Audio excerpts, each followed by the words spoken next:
Donc, d'où vient la valeur de G? Pour ceux qui ont raté la séance parce qu'ils étaient en isolement ou pour ceux qui n'ont pas bien compris et qui voudraient retrouver l'explication, nous allons voir d'où vient la valeur de G, G étant l'intensité de la pesanteur. Donc, cette intensité de la pesanteur, elle vaut sur Terre 9,81 newtons par kilogramme. Cette valeur, nous l'avons rencontrée à 2 reprises cette année. Nous l'avons rencontrée, cette grandeur, pardon, nous l'avons rencontrée lors du calcul de l'énergie potentielle de position, EP. Donc, on calculait EP par l'expression MGH. Et puis nous l'avons rencontrée quand nous avons parlé du poids, P égale à M fois G. Donc, on laisse de côté la valeur de G pour le moment et on va s'intéresser au calcul de la force d'attraction gravitationnelle exercée par un corps A sur un corps B. Donc, cette force d'attraction gravitationnelle se note F de A sur B, puisque c'est A qui exerce une force d'attraction sur B.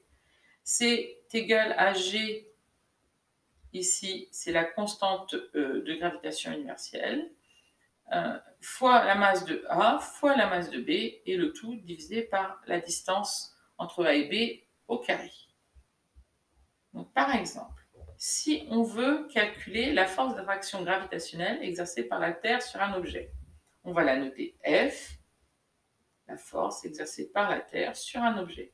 Ça va être égal à grand G fois la masse de la Terre fois la masse de l'objet divisé par la distance Terre-objet au carré.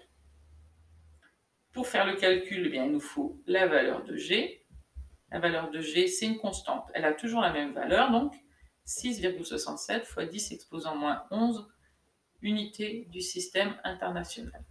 Je ne vous donne pas l'unité en détail, ça n'a pas tellement d'intérêt ici. Ensuite, la masse de la Terre, MT, c'est 5,97 fois 10 exposant 24 kg. La masse de l'objet, on va prendre par exemple 100 grammes. Et 100 grammes, si on exprime ça en kilogrammes, puisque l'unité de la masse dans le système international, c'est le kilogramme, ça fait 0,100 kg. Et puis, il nous reste la distance Terre-objet.